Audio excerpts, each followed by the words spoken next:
So I'm very excited to have Lisa Barash present to us this morning, Drawing as a Mindfulness Practice. She was born here in Los Angeles, is an Otis Parsons BFA graduate and Claremont Graduate School, and a Cal State LA teaching credential. She taught for many years in elementary school. Art has really been a big part of her life for many years. She was a grade school teacher 4 to 6 and retired from teaching 3 years ago. I can't imagine it was 3 years ago. And she now is doing beautiful, beautiful artwork, flowers and still life in colored pencil. She did a portrait of her husband that is extraordinary. It wasn't just how he looks, but it was like his personality is there. In 1990, she joined religious science or science of mind and started a 4-year program there as to be a practitioner and has been now for 27 years. So she's saying, my spiritual journey is constantly unfolding and I'm open to learning the various ways to unlock and tap into inner life. I have found this direct connection to my creative life and my spiritual life. So with that, we welcome Lisa. Yay. Thank you, everyone. So first off, I want to say it's a privilege to be doing this with you today. It's my birthday, and I usually try to find some way on my birthday to give back. So Mary Grace wanted me to do this earlier, but this was really important that I could do it today. So I'm happy to share my birthday celebration in this form by giving back to you guys. I want to just say right off the bat that I am not an expert on drawing and mindfulness, that it's something that has evolved, and I've never been able to put a name on it until I really got deeply engaged in my spiritual practice. And I realized that there was a connection between my spiritual practice and my drawing. And my earliest recollections of the connection that I have when I draw is when I was a young girl and my parents were screaming at each other in the other room. I would run into my bedroom and I would sit down and start to draw. And I really felt like I had gone into another world and I could escape the reality of where I was at the moment by drawing and using my imagination to create my own little inner world. It was about 10 years ago, I was working on a painting, I think it was, in my studio. And all of a sudden I looked at my watch and 5 hours had gone by like a second. I thought to myself, where did the time go? And so I made this correlation between this activity, this mindfulness practice, and how it really did create this inner life within me. And so a lot of what I'm going to show you today is really not original. It's not something that I created. It was something that I borrowed from other artists who also use drawing as a mindfulness practice. So basically, I've always loved to draw. It was just something that was very easy and very comfortable for me. And as Mary Grace has stated, I've lived in LA all my life. I was born about a block away from where I live right now, Good Samaritan Hospital. Today, I'm celebrating my 69th birthday. I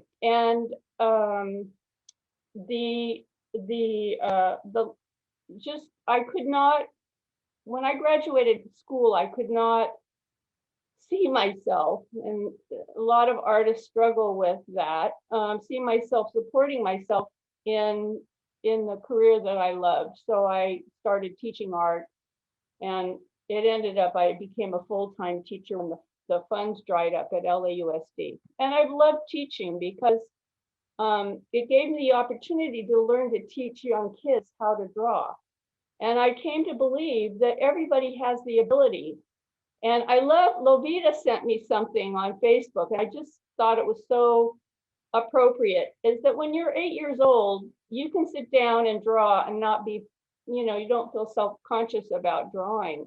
And somewhere between 8 years old and life, you start to get very insecure about what you're doing. But I think it's a beautiful form of self-expression, given that you remove the filters, just as writing is, or acting, or singing, or playing an instrument. These are all, I think, ways to connect to your mindfulness. So I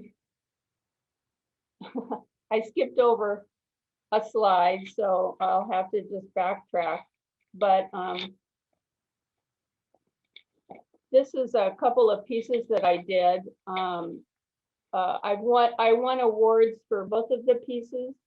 The one on the right is called My Bedside Table. And I actually last week submitted another artwork very similar to this called Bedside Table Autobiography, where I took all the little items there and isolated them and made little vignettes of each one. And so fingers crossed, hopefully I will get accepted to the Colored Pencil Society of America International show. And I will find out in June or July. So I'm really knowing that I'm going to be able to show my work. So this is a series that I'm working on. They're 12 little flower drawings. They're about 2.5 inches wide. And I've asked my friends to submit pictures for me because I don't have access to all of these flowers. I finished this in September, and I started a new one of September 2021.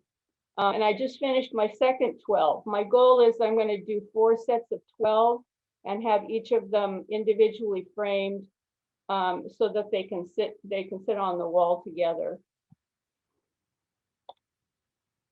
The piece on the right is part of a triptych.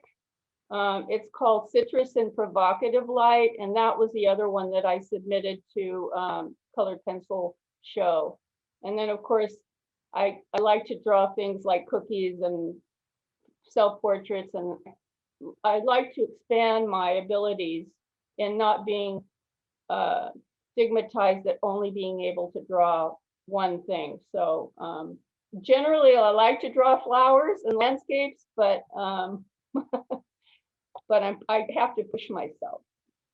Okay, so mindfulness in drawing. So it's a spiritual technique for training your attention and awareness. And it really does improve your ability to focus and maintain your attention on one particular activity. I don't know about you, but sometimes when I'm bored or I'm talking on the phone, I doodle. And I find that there's something very soothing about doing that. And the byproduct of that is you get to express yourself creatively without having to show anybody. So during this activity, I just want to stress that I'd like you to just stay very quiet within yourself and remind yourself this is not about drawing. This is really about finding the connection between that part in yourself, that quiet part in yourself. So, and I really believe that theoretically everyone has the potential to draw. We're always our own worst critic.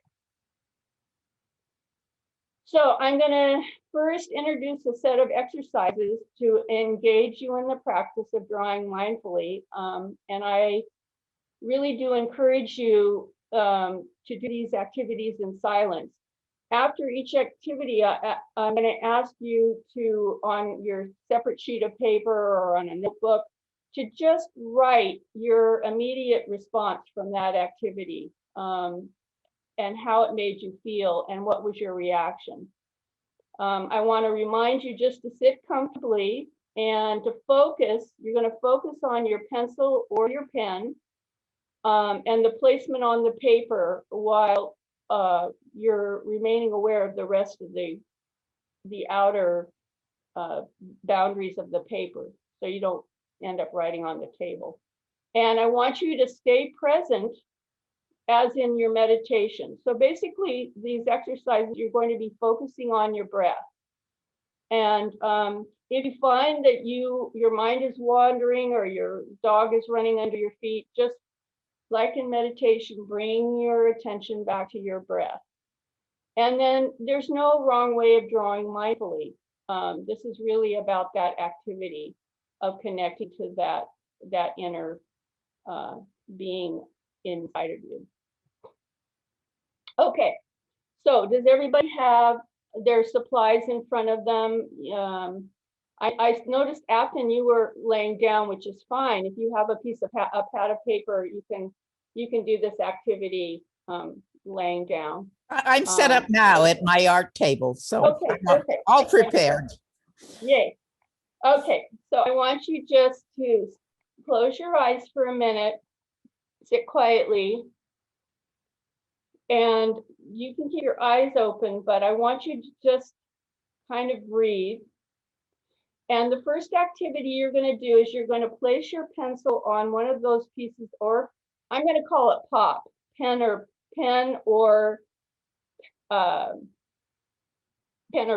pencil. You're going to sit quietly, and as you breathe, as you take a breath in, you're going to go up to the top of the paper.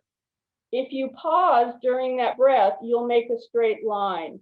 And then when you exhale, you're going to bring your pen down. So I want everyone to get comfortable. I'm only going to give you maybe a minute to do this activity. And then when I call time, you're going to stop and just write down what was going on. And then at the end, I'm going to have you share out how this activity made you feel. Okay, is everyone ready? Okay, so start breathing in and out and in and out. And now transfer that to your paper and your pen. Ready? Begin.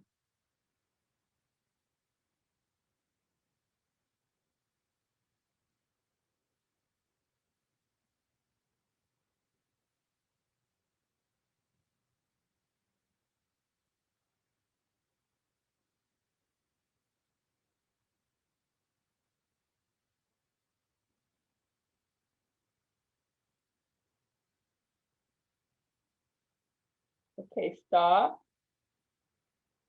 Okay, take a minute and reflect on what happened. Did you stay present? If not, what was going on in your head? What came up while you were doing this activity? Was it relaxing?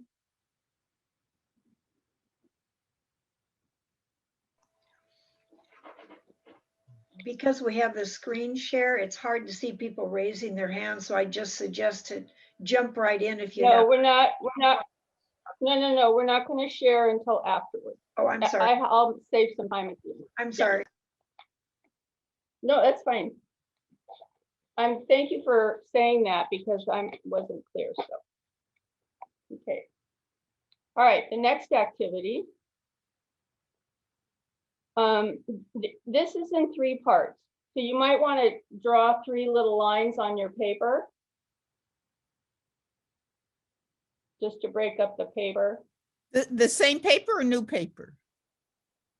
New one, yeah.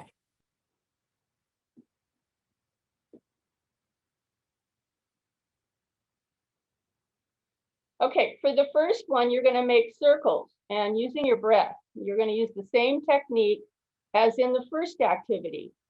So you're going to draw the circle, but watch how you close each one. So I made an example below of you want to be mindful of closing your circle and not leaving it open or leaving, parts of it loose. You want to be very mindful. So you probably want to draw your circles kind of slow to keep in sync with your breath. Is everyone clear? Okay. So with our eyes open, you mean? Yes, you're doing these activities with your eyes open. So it's like an open eye mindfulness drawing activity. Thank you, Patricia, for asking that. All right, everyone ready? Okay, begin.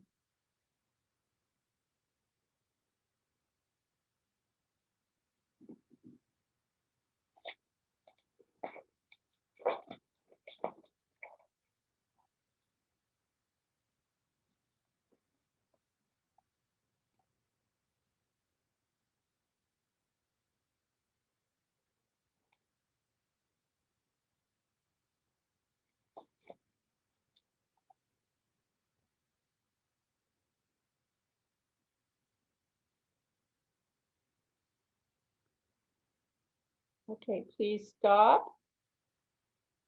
Take a second to just write your reflection on that activity.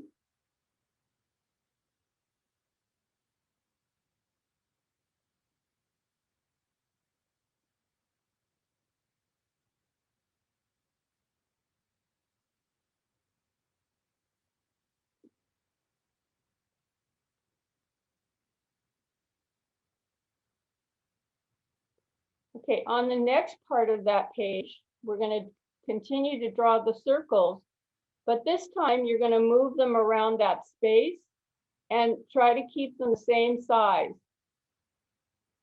So you're going to draw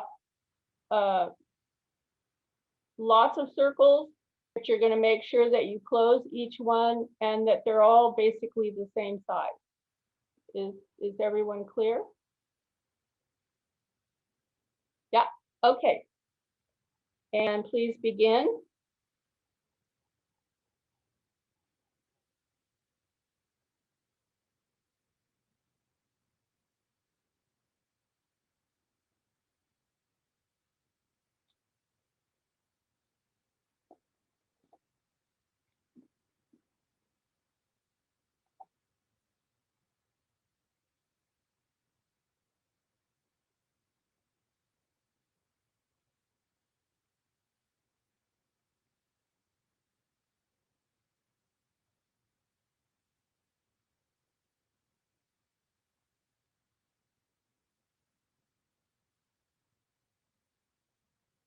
Okay, stop.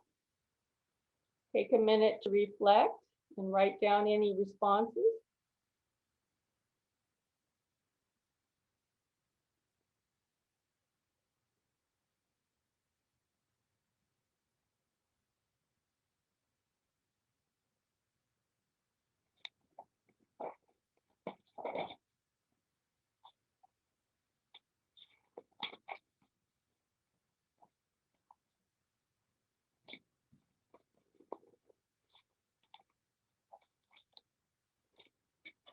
Okay, and then the last little box in that paper, you're going to do the same thing. And I just want to remind you that as you draw the circle, when you inhale, you're doing half the circle. And when you exhale, you do the other half, being mindful about closing the circle. This time on the last box, you're going to draw circles all through that last space at any size that you want, large, small,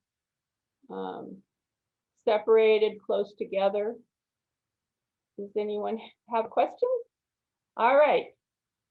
And please begin now.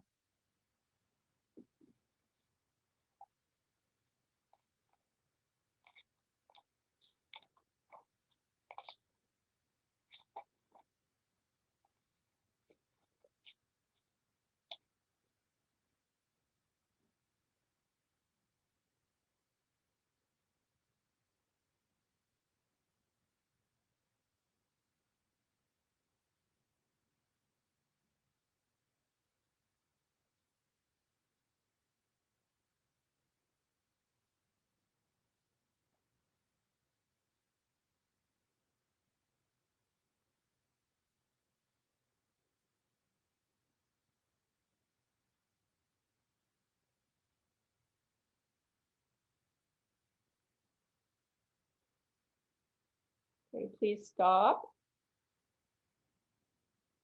Take a minute and write your reflection.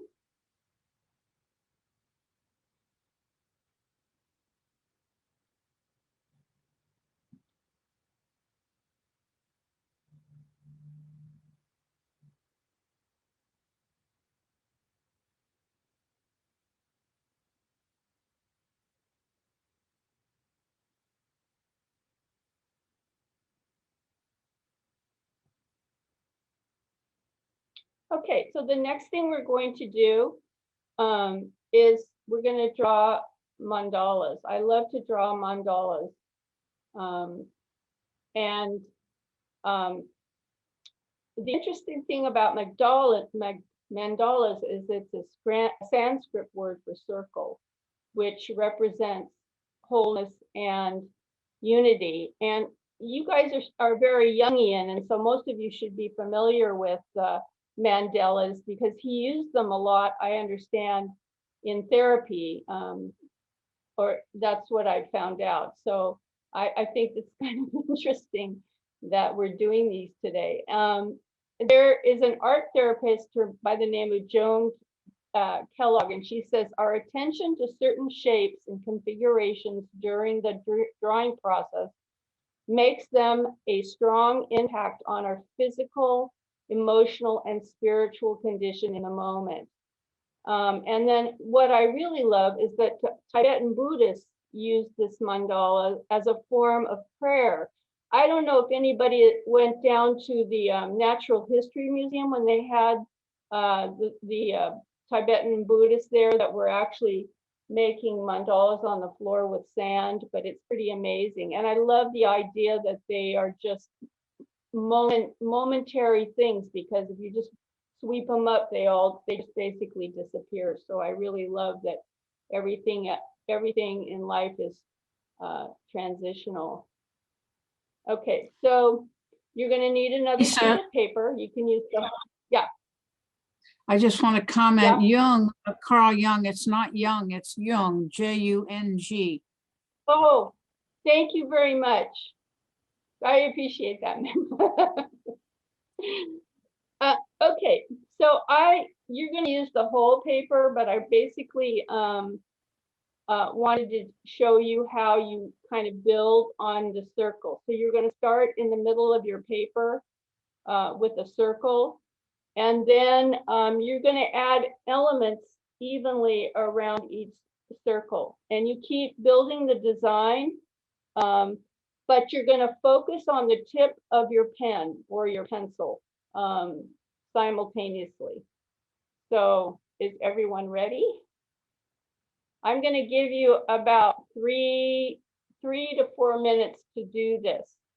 And if you find that you haven't finished it, then you have a homework assignment, and that I'm going to ask you to finish these and then color them in. And then if you wouldn't mind sending them to me by email, I would love to see what you ended up with.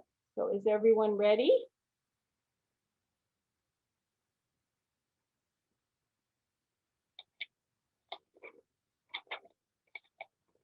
Okay, please start.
Okay, please stop and take a few minutes to write your reflection.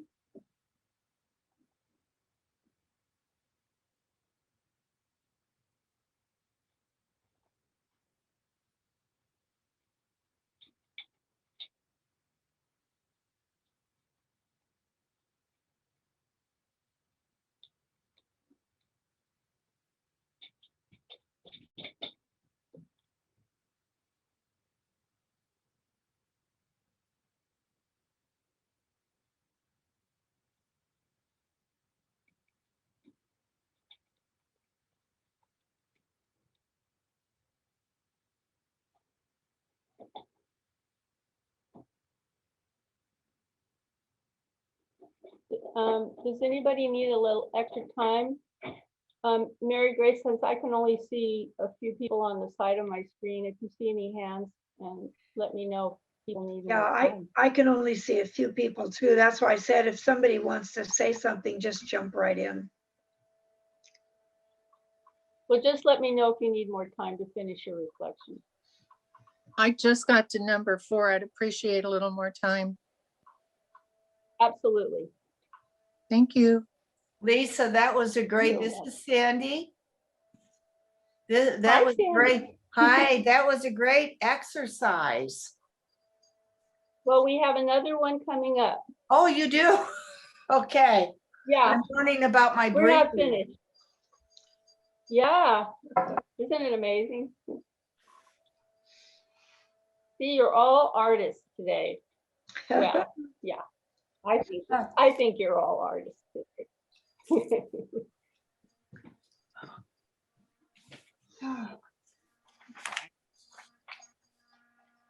Lovita, just wave at Mary Grace when you're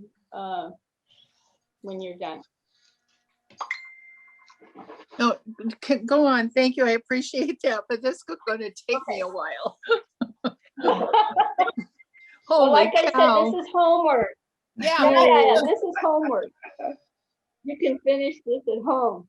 And Oh, I'm dear. so looking forward to seeing what everybody has created. Okay, so the next thing, I discovered this when I was teaching. They're called Zentangles. And for me, I use this at least once a week in the classroom because it really had the power to slow my kids down so that they came back after recess or after lunch more focused. I had them sit down and draw some Zentangles to get themselves quiet and centered.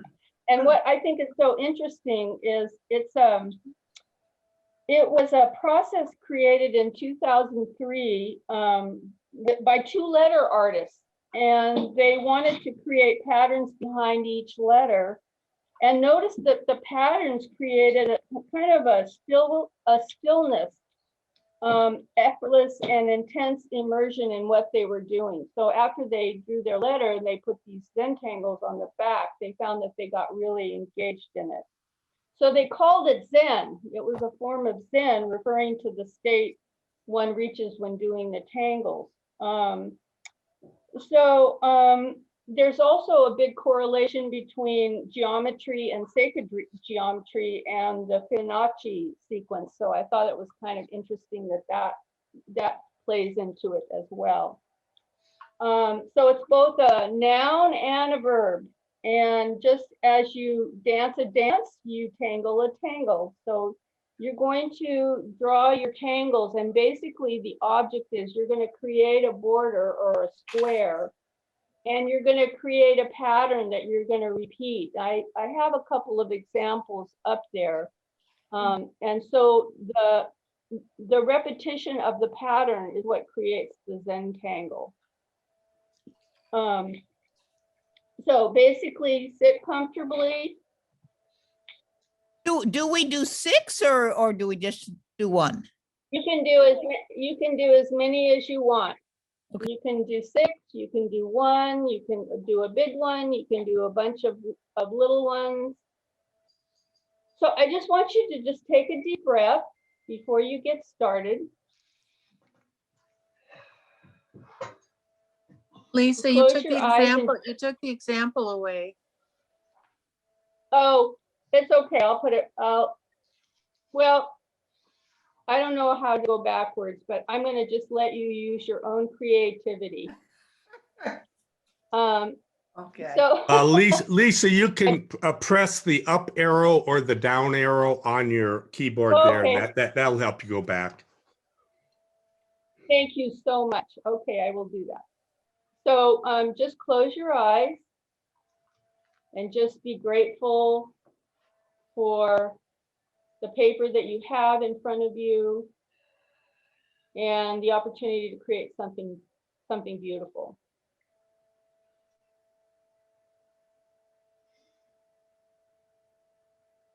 Okay, open your eyes. And you're just going to start making squares, maybe approximately 3.5 inches square, or however large you want. And you have some extra paper there. So if you're doing big Zentangles, you can use several sheets of paper. So you're going to draw the inside border first. So you're going to draw a line called a string. And these separate each of your squares, or I don't know, the sections. Are And you the lines able can to be go back curvy. and show us? Yeah, I'll go back. So, you're going to make your tangles, which is the sequence of lines inside of each of those sections. So for example, on the one on the bottom, I just started making those scallop shapes, and then just started building on them and went all the way across. And then I started the next row and went all the way across. And then I went on the next row. Or on the second one to the bottom, I just made a wavy line and then filled in the wavy line, in the space in the wavy line with straight lines. So there's really no hard fast rule except that you repeat your pattern. Does anyone have any questions? Raise your hand. I feel like an elementary school teacher again. All right. And if everyone will begin, I'm going to give you about 4 minutes for this. Please start.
Okay, could everyone please stop?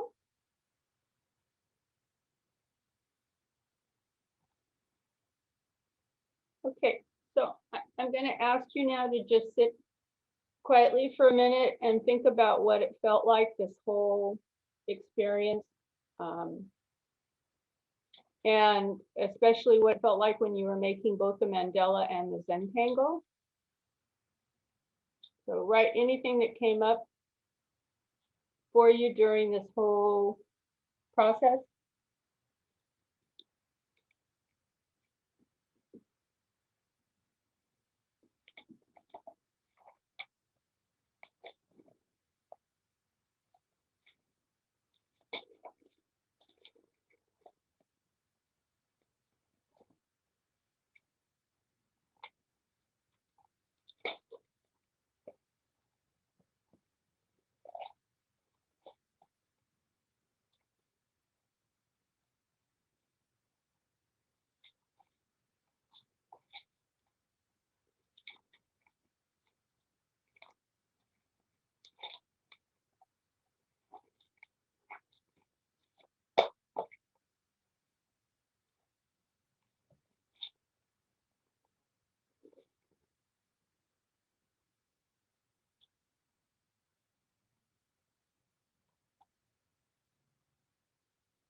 Does anybody need a little more time with their writing?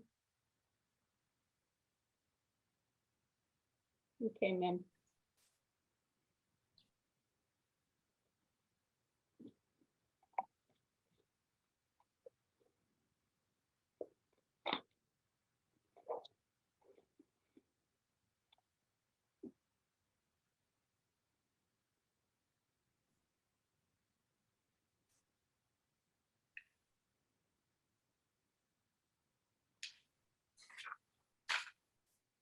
Okay, Mary Grace, if you could help me just recognize the hands up. Sure. Would anyone like to share their reflections? Sandy, is your hand up? Yeah. Sandy, go ahead. I just want to, very good, Lisa. It was very good for me. I only have one lung, and I do very well. But I noticed that the beginning of the circles, all right, and the lines, my breathing was like off. And then of course, as time went on, it got smoother. Same thing with the circles, but even with the mandala and the Zen squares, I get anxious at first, and then I start calming down, and it's like, and each time I reflected, it was the same thing. I'm anxious at first, and then I'm calm and relaxed, and I get into it. So thank you very much. How beautiful. Thank you very much for sharing that. Patricia? It was interesting because I was working on the Zentangles, and the last one, the Zentangle became a mandala. Oh, wow, how cool. Can I show it? Yes, please. It's very, I don't know if you can see it. I don't know if you can pin, I don't know how to do that, but Can you I see see how, yeah, it turned out beautiful. And my You know, what I'd love to see, if you guys don't mind, is to color those, either the Zentangles or the mandalas. And I would love to see what you did. It'd be amazing.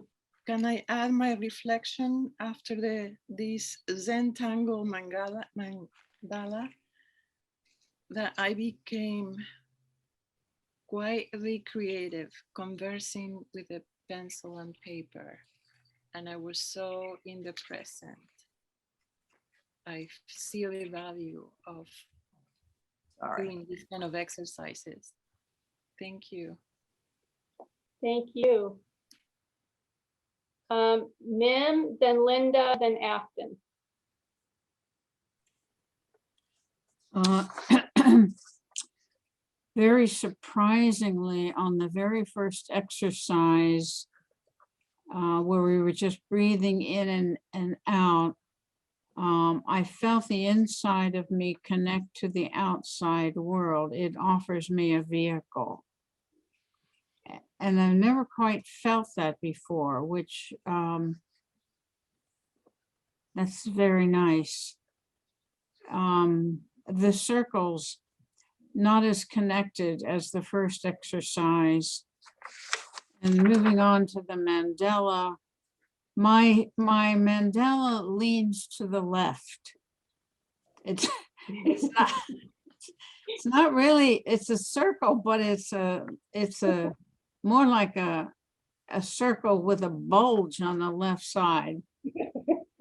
But I write here, I can do this. And then the Zentangles, very soothing. I'm still working on the only one I did, but it feels very deep and intense, which I'm appreciating. Thank you so much. You're welcome. Yeah. Thank you, Lisa. I found myself being very, very young and not wanting to listen to directions. I want to go. I want to go. So a couple of times I like went and you were like saying, now take a breath. I'm thinking, oh shit, you know, but aside from that, I felt a lot of freedom, just freedom. And also my propensity to not listen to people. I saw that too. Thank you.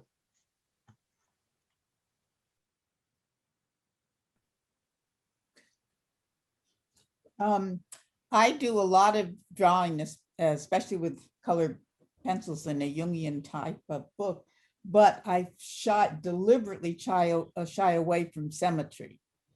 So this was a challenge for me. And I really enjoyed being focused on symmetry when it's so antithetical to what I usually do. On the Zentangles, I found myself getting anxious that I wasn't completing the 5 that I made. And then I said that, you know, I knew we could do homework, but nevertheless, I felt like I wasn't staying within the time frame. But I love it. I really love the exercise, and maybe now I'll work more on symmetrical drawings. Yay. Would anyone else like to share? Sarah? Sarah? Yes. Yeah. I love this, Lisa. This was so cool. I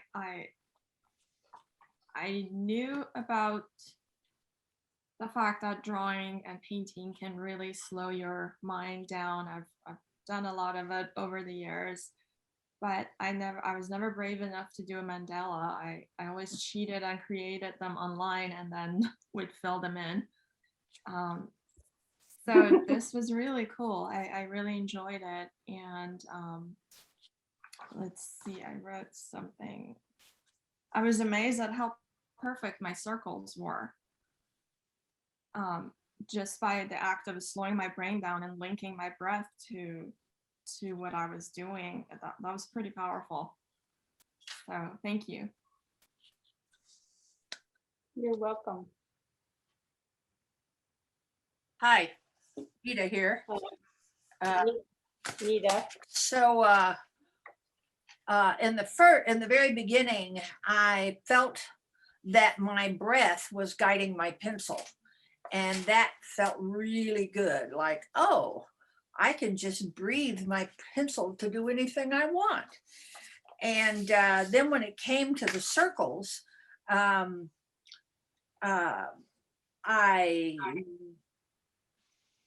it was very easy and natural. And then I reversed my direction. So I always do left to right, left to right, left to right. And then I decided to do right to left, right to left, right to left. And it, oddly enough, the right to left were more perfect than the left to right. And then when I did my mandala, kind of like Mim, it's like my mandala is sort of like wobbly and wonky, and I wrote not perfect. And then when I did the Zentangles, it's very much in the moment, and I was okay with how rough it was. And then I actually let go of my expectations of how it should look, which was, and this was the Zentangle, and you'll see why I said that. So Oh, for someone like me to be that kind of, you know, was very liberating. Thank you. good, good. Thank you. Mary Grace? I have a lot of reactions. I've always had a lot of resistance about art. And when I heard the comment about when you're 8 years old, you don't have that. Oh my God, I did from kindergarten on. So I have drawn mandalas before that's been required in classwork I've done, and I've always hated the process. So when I knew we were going to do a mandala, I kind of, oh my gosh. But I loved the Zen angles. I love that. And I realized, oh my God, that's such a different part of my personality. I'm usually kind of all over. I liked the structure. I liked the square. I did some wavy lines within the square. I didn't finish, and I'm feeling very anxious about finishing it, which is not like me. So it's very interesting. This Zentangles represents a whole different part of myself I'm not very familiar with. But this was really very revealing exercise. I really love this. Good, good. Well, I think we're getting close to the end, but thank you for letting me share this with you. This was something when we did the word, and the word was fearlessness for me. This was something that was really important for me to do. So I benefited from this as well as you benefited. So it's a win-win for everyone. And I really do hope that you finish these at home and take the opportunity to do these mindfulness drawings. You can just sit down and draw shapes and fill them in with lines. They're just wonderful. When you don't want to meditate, it really is another form of meditation. So I encourage all of you, my little artists now, all my little artists, I encourage you to continue doing this.